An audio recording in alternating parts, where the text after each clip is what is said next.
Hello, good afternoon, sweet dreamers. Dito ako sa work, but I'm too early today. So, check muna natin yung 403 na unit kasi kailangan ko itong i-monitor once a week to make sure na walang problema sa loob. See you! So, ito na guys. Dito na ulit tayo sa loob ng unit. Ayan. First thing kong i-check is yung AC. At dapat nakaset talaga siya always at 76. Ito naman, i-check natin yung kitchen. Ito yung kitchen niya, guys.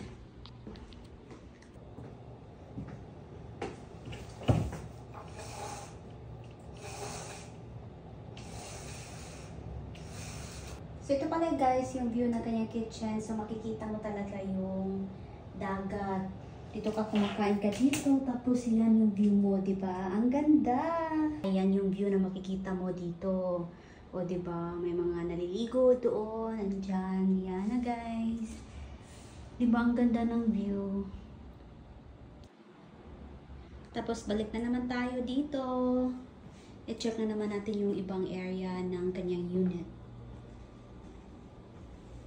Ayan. Punta naman tayo sa kanyang master's bedroom. Ayan yung bed niya. Dito naman, meron ulit tayong oceanfront view. Ito yung kanyang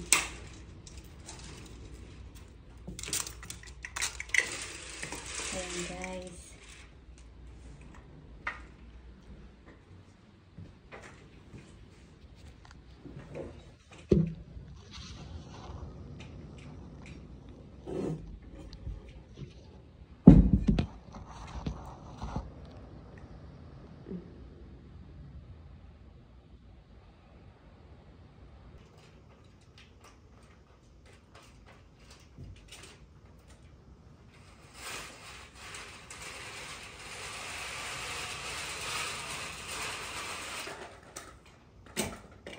So, ito na pala yung view mo guys, di ba? Napakagandang gumising sa umaga. Tapos, ito yung view na makikita mo yung dagat.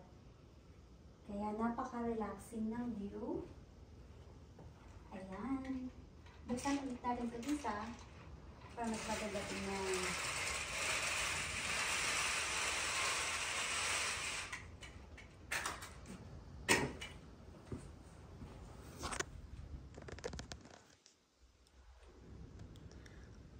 Ayan, yan yung view every morning or everyday view mo dito pag ito yung unit na tinitirahan mo dito. Ayan. Napakaganda ng dagat, guys. Ayan. O, diba? Chine-check ko rin pala yung kanyang closet. Ayan. Mahilig siya sa mga Lily Pulsar na mga damit. Kaya ayan yung collection ng owner. Ayan. At punta naman tayo sa kanyang master's bathroom. Ayan na guys.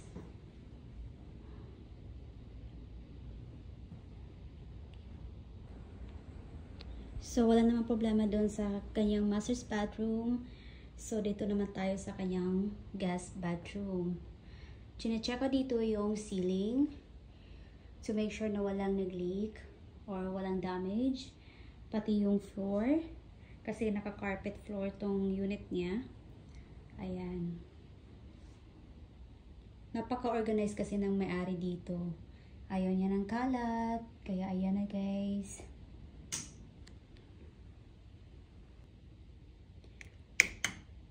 Dito naman tayo sa kanyang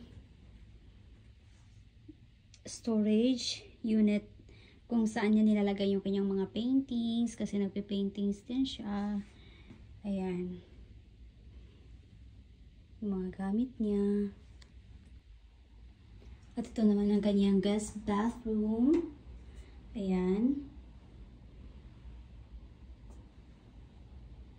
Ayan. Ito yung wall ng kanyang bathroom sa guest bathroom niya. Oh. Diba? Napaka-native.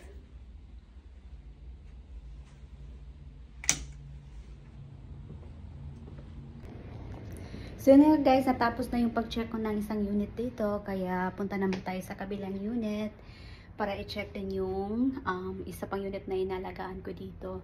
Thank you for watching guys!